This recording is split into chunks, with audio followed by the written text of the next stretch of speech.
right, and we are back. All right, and we are back. All right, and we are back. All right, and we are back. All right, and we are back.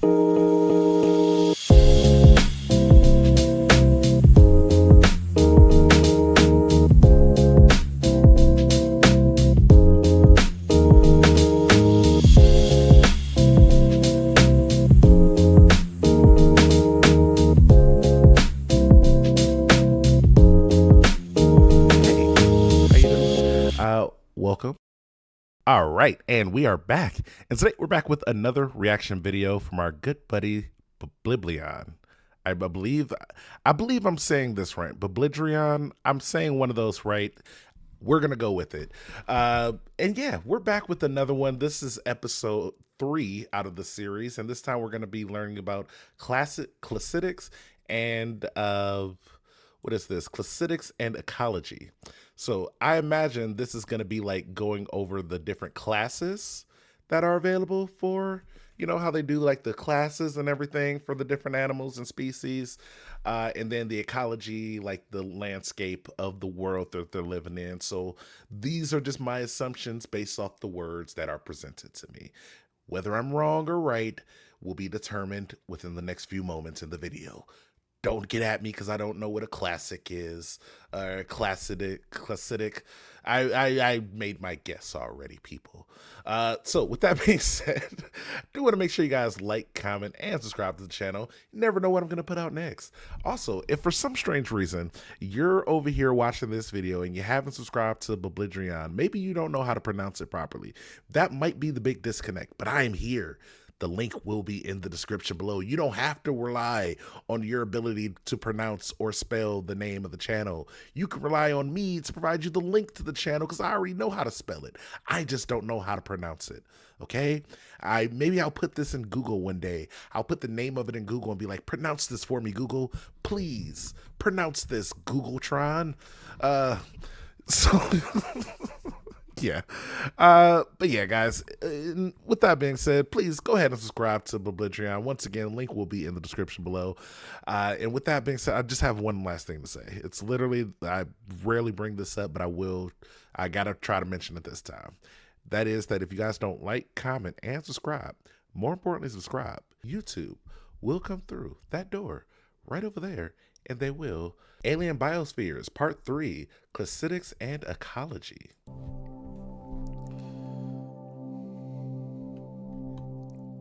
In the last episode, we covered the first 4 billion years of our alien planet's history, including the evolution. Let's start that over with a little bit more about you. In the last episode, we covered the first 4 billion years of our alien planet's history, including the evolution of complex multicellular life and the resultant explosion of biodiversity from which emerged 2 body plans. Yeah. As of yet. Now, I think this one was my favorite so far, but, oh, excuse me, I did have the question, since it has the rings of blood, if it gets cut at any angle here, any one of these sections, does it immediately just bleed out? I feel like that's these body plans only serve as theoretical blueprints, but with the passing of millions of years, the various descendants of these ancestral forms may undergo heavy modification as they diversify into separate lineages, or clades. A clade is a group of species that share a common ancestor, represented by a single branch of the tree of life along with any and all branches that stem from it. For example, snakes form a clade of reptiles, but also form part of a larger clade along with lizards, a group known as the squamates. And in turn, squamates can be grouped together with tuataras under the even larger clade Lepidosauria. However, lepidosaurs and turtles do not form a single clade because not all the descendants of the last common ancestor are included. This visual representation of the relatedness of different clades is called a cladogram, or phylogenetic tree. Have we figured out what this animal is yet? Like, what was the first one that branched these 3 that branched all of these other subsidiaries of the animals that we know today? Do we know what this one is yet? Comment down below if we know what that The next step in creating our... Is that this one? Is that what that is? Is that telling me right here what this is? Okay, maybe I'm not. Okay, That may be telling me what that is right there. Alien biosphere is to construct some cladograms for our 2 body plans, and to do that, we need to have them undergo diversification into different clades. This diversification is likely to be driven by adaptation to different modes of life, or, more specifically, to different niches. Okay. An ecological niche is essentially the role a given species plays in its ecosystem. The precise definition is multifaceted and may take into account the species' habitat, feeding, reproduction, and its relationship to other species. Yeah. What does it eat? What eats it? What's alive because it eats the predator that kills the other thing. So there's life in the, where you stand in the hierarchy is very complicated. Just know us humans right now, we're at the top for Earth, but for this planet, we don't know what's going to be Clades at will top. often specialize for a group of related niches, such as how the big cats have occupied the niches of large predators. However, a single niche cannot be occupied by more than one species within any given ecosystem, or else the 2 species will be in direct competition, which would ultimately lead to one of them going extinct. This will be important to bear in mind later on, but for now, we first need to identify the niches present in our ancient sea and see how our body plans can evolve to exploit them. To start with, the vast majority of energy input in almost all ecosystems will come from sunlight, which in our ancient oceans will power the metabolisms of billions of photosynthetic microbes. Specifically on this alien planet, though, there is another source of energy in the form of atmospheric hydrogen sulfide, which, although it's been gradually depleted over the past few billion years, still provides energy for rafts of chemosynthetic microbes that float on the water's surface. Okay. Together, these autotrophs will form huge clouds of plankton in the surface waters, serving as a virtually inexhaustible source of food, and thus the basis of the food chain for the majority of oceanic ecosystems. The term plankton refers to any organism incapable of swimming against the current, including these single-celled autotrophs, or phytoplankton, as well as a host of tiny animals, or zooplankton, that feed on them. One group of animals that's very likely to form a large component of the zooplankton are the anthostome larvae, whom we've already said live near the surface before descending to the seabed to complete their metamorphosis. These larvae will likely feed in a similar way to the adults, using their feeding arms to catch food particles. Okay. While they are capable of controlling their position in the water to a this. small degree by waving their feeding arms, the larvae aren't able to move independently of the currents and so still get classed as plankton. The polypods may have some representatives among the zooplankton as well. One major advantage the polypods have when it comes to adapting their body structure is their segmentation, as individual segments can be specialized to perform specific functions, allowing for increased body complexity. This can be seen in many clades of arthropods, annelids, and even vertebrates, which, although missing any external signs of segmentation, show a pattern during embryonic development of tissues arranged in repeating units, which then differentiate to form various aspects of the body structure in much the same way as other segmented body plans. One way this specialization of segments may manifest This is interesting. is through tagmosis, the fusion of multiple segments into a single morphological unit, or tagma. Okay. On Earth, many groups of arthropod have independently undergone tagmosis to organize their body into different regions for a specialized function. True. One very likely development is for some of the anterior segments to unite into a tagma dedicated to feeding. If we say these polypods undergo tagmosis of the first 2 segments, then the limbs on these segments could specialize into appendages for handling food. Further tagmosis may fuse the 3rd, 4th, and 5th segments together into a tagma dedicated to propulsion. The limbs may broaden and develop elongated bristles or setae to enlarge their surface area. Spasmodically beating these limbs provides short bursts of jerky movement, reminiscent of the antenna-driven swimming of Daphnia or Cyclops. The segments posterior to the locomotive tagma, no longer being needed for propulsion, may evolve to form an enlarged gill surface and to house the internal organs. In particular, their reproductive systems may adapt to increase fecundity, the number of offspring an individual is capable of producing. Okay. Plankton tend to have very high reproductive rates, as their only real defense against predators is sheer numbers. These tiny polypods may live much like copepods on Earth, comprising thousands of species and forming a large proportion of the biomass in the ancient seas. I'll call this clade of polypods Tachypodia. The tachypods and the anthostome larvae may serve as prey for larger zooplankton. While most anthostomes are filter feeders... Wait, are these are like the only 2 animals we have so far, right? Like, are they they don't have, are they worried about predators right now, or are they just like living carefree? I imagine they're just having a carefree existence, living off of debris in the ocean at this point. I guess they might be feeding off each other. There may be room for them to expand into other methods of feeding. Perhaps rather than passively straining the water for plankton, they can adapt their feeding arms into tentacles for catching larger prey. To increase their feeding surface, they may evolve a body cavity, like a stomach, which will make their feeding much more efficient. I'll call this innovative new clade of anthostomes the gastrozoans. The larvae of these gastrozoans will develop a stomach as they mature, allowing them to feed on zooplankton such as the tachypods. While still classified as plankton due to their inability to swim against the current, the gastrozoan larvae may grow quite large before their metamorphosis, possibly living in a similar way to jellyfish, drifting through the water and ensnaring passing prey with their tentacles. Okay. All of these various planktonic clades form an abundant food source for larger nectonic clades. Unlike plankton at the mercy of the ocean currents, nekton are species capable of independent movement thanks to adaptations that enable efficient swimming. The ancestral polypod accomplished this with back and forth strokes of the many limbs that lined its body, but this is by no means the only option for effective aquatic locomotion. By undulating from side to side, the whole length of the body can be used to exert force on the surrounding water. Like this is called snake. anguilliform swimming, and is used by many clades of fish. Oh, like an eel. That makes more sense. I said water snake. This is an eel. As well as aquatic reptiles and or aquatic snakes. They actually have those too. Polychaete worms. If a clade of polypod evolved this form of swimming, it would grant them much greater speed than the limb-driven swimming of their ancestors, allowing them to diversify into the niches of large, active predators. Okay. This clade may be descended from the same stock as the tachypods, and so inherit the same feeding tagma consisting of the first two segments. In these creatures, the feeding arms may become grasping tentacles lined with setae, which may be adapted into sharp spines. This is a better idea for evolution. If you're one of these animals, I think you'd prefer to be this one. Catching and impaling large prey, or into long baleen-like bristles to filter plankton. Since thrust is provided by the lateral motion of the body, the limbs are no longer needed for propulsion, and so the anterior limbs may now serve as stabilizing fins to support the body and maintain depth, while the posterior limbs may become completely vestigial and thus shrink to reduce drag.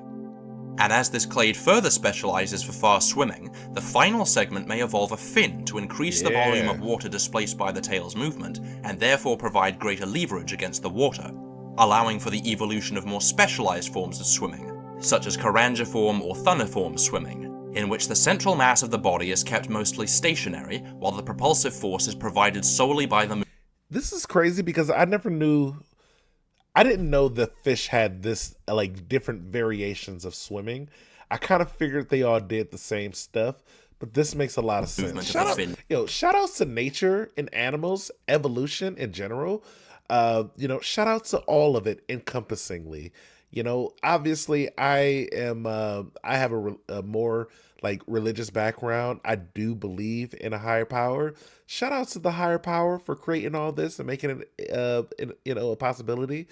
Obviously, some people don't believe in that. So, hey, shout outs to evolution once again. Shout outs to both. I believe that, a higher power did all this, and it just took a very long time, and humans have a very hard time understanding, time frames. And if there was a higher power, it created something, it would probably still take as long as it would normally take, because it's just something being created. There's things that need to happen, and shout outs to all of it, whether you believe in it or not, whether it is what it is or it isn't. Shout outs to every segment of what's happening right now in our life and in the world that we're looking at right now. Shout outs to alien biospheres. This is incredible. Tail. With this design, this clade is well equipped for predatory niches, this is the one you want to go for, guys. Pursuit hunters and you whale-like filter guys. Let's call these creatures acanthopods. Thorny fish. Okay. Meanwhile, thorny feet is what that called. Anthostomes aren't anywhere near as mobile as polypods, even in their larval form, so they may be excluded from such predatory niches in open ocean or pelagic environments, but they may have more luck in benthic environments on the seabed. Okay. Here, nutrients filter down from the surface waters in what's called marine snow, which constitutes the main food source in the lower layers of the water column. Okay. The majority of marine snow will be taken up by benthic filter feeders like the adult anthostomes, while the remainder collects on the ocean floor, forming a layer of detritus that serves as food for other benthic creatures. This creates a niche that may be occupied by another clade of polypods. You need a filter fish or like a bottom feeder. Let's say this clade splits off from the main line before the tagmosis of the first two segments, and thus represents a sister clade to all other polypods we've discussed so far. Okay. Tagmosis will be a useful innovation in this clade as well, perhaps this time involving the fusion of the first 4 segments into a feeding tagma. The first, second, and third pair of limbs may form a frond of tentacles for filtering and handling food, while the fourth pair may be designed for burrowing or digging through the sediment for organic detritus. These limbs may bear setae like the other polypodian clades to help them sift through the sand, but may also be used as a means of sensing vibrations in the water, giving them a way of detecting incoming predators. Okay. The remaining 5 segments may form a second tagma dedicated to locomotion. The gills on all of these segments may fuse into a single surface on the creature's underside, and the 5th pair of limbs may evolve into specialized fins that beat back and forth to pass water over the gill surface to increase oxygen intake, much like the pleopods of some crustaceans on Earth. Okay. The 6th, 7th, and 8th pair of limbs comprise the primary locomotor limbs. What were once fins used for swimming may now be adapted into rudimentary legs for crawling over or... Oh my gosh, this creature is going to be...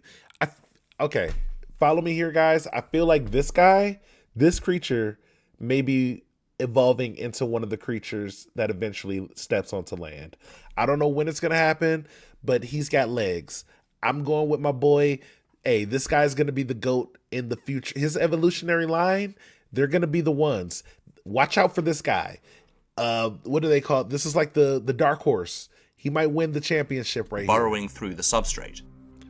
The championship is whoever gets on land first. While the ancestral polypod had limbs made of simple muscle, these benthic polypods may require something more robust to support their bodies and give them leverage to dig through the sediment.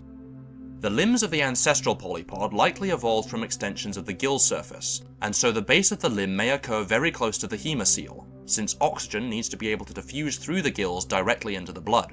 Okay. Perhaps in this clade, an offshoot of the hemocoel could extend into the limbs, which would provide them with more oxygen and also help maintain their structure through hydrostatic pressure. A muscular valve around the base of the limb may allow this outgrowth of the hemocoel to be successively inflated and deflated with blood, which, in conjunction with movements of the leg muscles, will allow the limb to function as a sort of hydraulic piston. This mechanism is also used by starfish on Earth, which have a complex water-vascular system that pumps fluid into and out of the tube feet to move them along the seabed. The final pair of limbs, however, may lose their locomotive function and instead be developed into gonopods, limbs specialized to aid in reproduction. In this case, allowing these polypods to lock their bodies together during spawning and to facilitate the transfer of gametes. Okay. This clade will live much like crabs and lobsters, sifting through the detritus for organic matter. I'll call these creatures sarcopods. In the deeper layers of the sea, they'll be safe from most pelagic predators such as the acanthopods, but the benthic environment will come with its own predators. We've said that the gastrozoans have evolved a gut and the ability to ingest prey, and this capability extends into their developing larvae. Perhaps this reaches its pinnacle with one final innovation. Neoteny occurs when traits associated with the larval or juvenile stage of a species are maintained into adulthood. Sometimes this may manifest as a species losing the ability to metamorphose into adults, completing their entire life cycle in the larval form. If this happens in a clade of gastrozoans, then instead of attaching to the substrate and becoming sessile upon reaching maturity, they may evolve to remain motile throughout their whole lives. Freed from the constraints of a sessile existence, this clade of gastrozoans may now specialize for active predation, which may entail some severe changes to their body structure. As we touched on last time, among animals on Earth there is a strong correlation you're always going to be, there's always going to be that evenness between motility and bilateral symmetry. It could be that bilaterally symmetrical animals are predisposed to motile niches and thus occupied them before radial creatures had the chance to adapt to them, but there are some examples of motile animals with bilateral symmetry that evolved from radially symmetrical ancestors, as can be seen in one of the most criminally underrated animals on Earth, the sea pig. What? These I've never seen this thing a day in my life, I promise These are you. a clade of sea cucumbers that have evolved a motile lifestyle to help them forage across wide areas of the ocean floor. Sea pigs belong to the phylum Echinodermata, the same. Why am I what bro?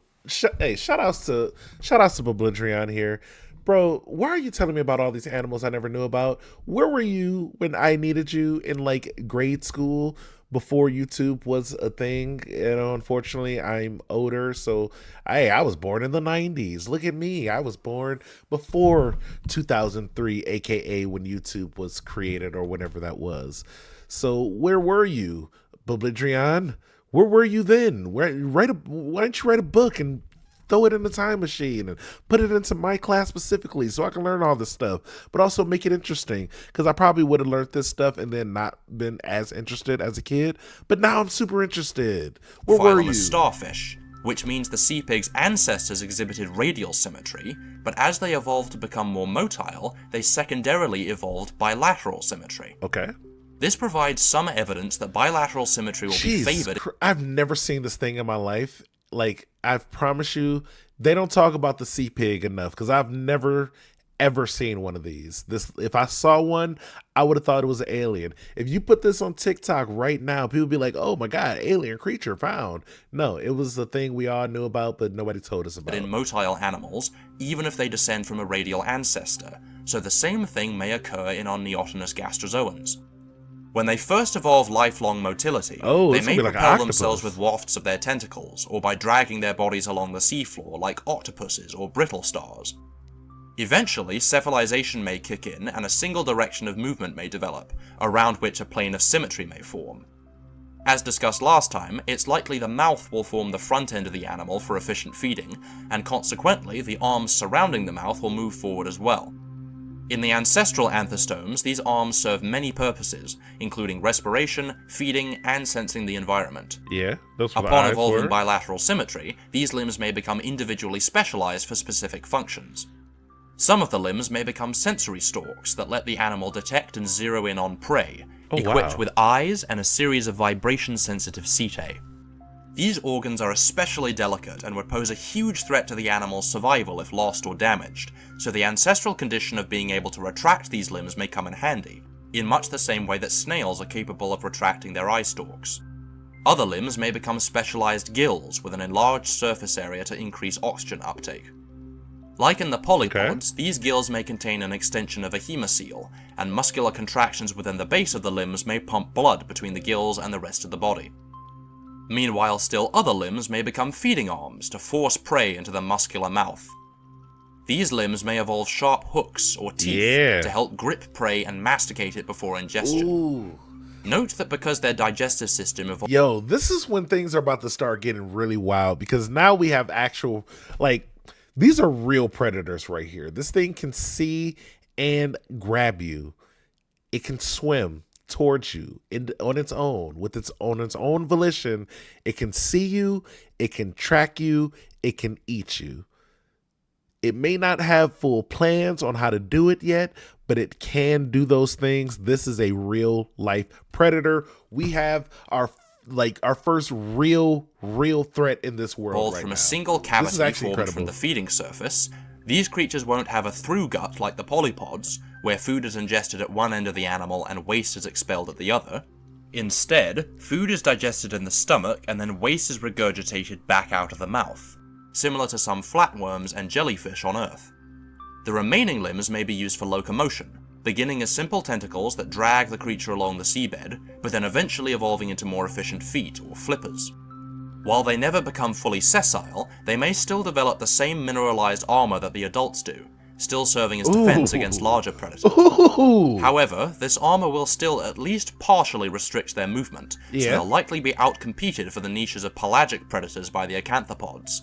But they'll thrive in deeper waters, feeding on the sarcopods or other benthic animals living among the detritus. Yeah, oh, I'm sorry, guy. I'm sorry, Mr. Feets here. You're probably going to be a victim to this guy a lot. He doesn't look like he's going to be the best swimmer, but he's going to be able to like move with his flaps here, his fins, his the flippers, and then you're going to go in his mouth. He's going to eat you, buddy. it's not gonna be great for you. But the evolution of motility provides these anthostomes with another advantage. Recall the sessile anthostomes are committed to broadcast spawning, meaning they produce vast quantities of gametes, only a very small percentage of which are fertilized and survive to adulthood. By developing motility, the neotenous anthostomes are now able to actively search for a mate, minimizing the distance the gametes need to travel and thus substantially increasing the chances of a successful fertilization. The ancestral anthostome would have produced gametes from internal gonads and then expelled them into the water through gonopores at the base of the feeding arms. However, in the gastrozoans, as the stomach evolved, these gonopores may have migrated inside the body cavity, meaning that the gastrozoans, including these new neotenous forms, will produce gametes from a gland on the inside of their mouth, which means that they eat, expel waste, and secrete sex cells all out of the same hole. Okay, this isn't... I guess there's not going to be the foreplay has not evolved yet, okay? They're not going to evolve to do foreplay for a very long time, especially under these circumstances. Like, you're eating, you're pooping, and you're having relations all in the same hole. That's not conducive to me being like, oh, let me make sure the hole feels good. No, I'm getting my thing. I'm doing my thing, and I'm getting out of there as quickly as possible if I'm one of these things. Obviously, if you're one of these things, maybe you do still go for it. I don't know. Somebody's got to bite the bullet and go for it. Maybe you do. But if it's me, I'm waiting until evolution kicks in. Yeah, nature can be gross sometimes. Yeah. And one final note on reproduction. Most anthostomes only develop a reproductive system during their metamorphosis into adults. This means that before they mature, the larvae are neither male nor female, completely lacking any sexual characteristics. Okay. Then, once they metamorphose, they become either male or female, perhaps based on certain environmental cues such as temperature or the availability of certain nutrients, rather like the developing embryos of crocodilians. But since these neotenous anthostomes never undergo metamorphosis, they will instead gradually develop a reproductive system once they reach maturity, with the same delayed onset sex determination as the other anthostomes. With this suite of bizarre traits, I'm going to dub these bilateral gastrozoans tentaclostomes. And with that, we've got a pretty solid outline for the ecosystem of our ancient oceans, and a fairly extensive clade. Who's your favorite, guys? I gotta say, out of these three, this one's my guy. For both of our bodies. Out of these three, this one's my guy. It's always the one on the right, apparently. It's just evolution made him so much cooler already. Like, come on. Honestly, this is my number one. The Testicoma. This is my favorite one.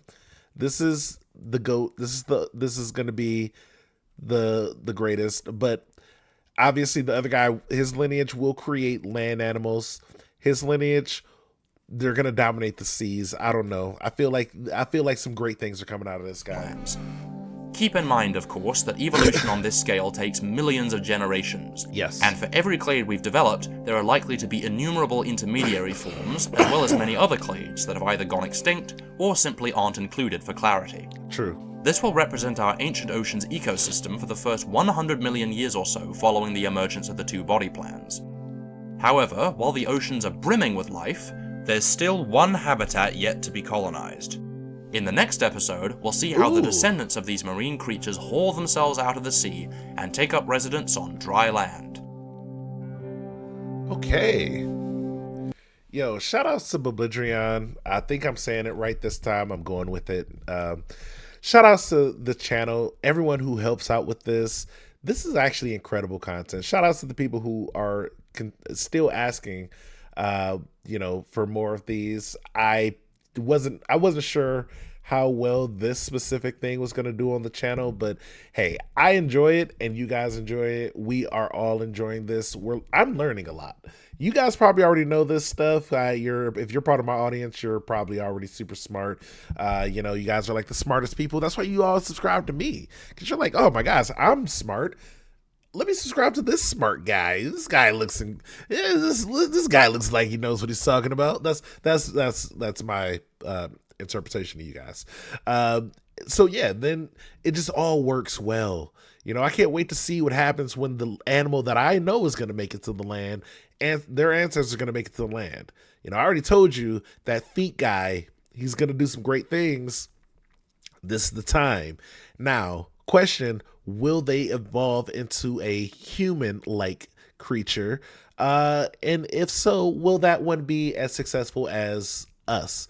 Obviously there's a lot of different variations over the years that have happened of, what we would consider humans. Homo sapiens are the ones that we are, but there's a bunch of different people out there, a bunch of different species that are no longer around, that some people still have lineage to this day. There's some Neanderthals out here. There's a lot of people with that Neanderthal DNA just a little bit in them. I know there's another one as well, and I think it's like where a lot of people from like, Asian communities have a little bit more DNA of, but I don't remember what it is. There's a bunch of Australopithecus and all the other fun stuff out there. So, I'm not sure which ones. Pretty sure the only ones still in existence are the ones that we are, Homo sapiens. But I'm sure I know there were other ones. I just don't remember the names of them. Comment down the names of them if you remember. Yeah, guys, if you made it this far, make sure you go ahead and subscribe to Biblaridion. And also, if you made it this far, I do want to say, as always, thank you. I love you. Bye.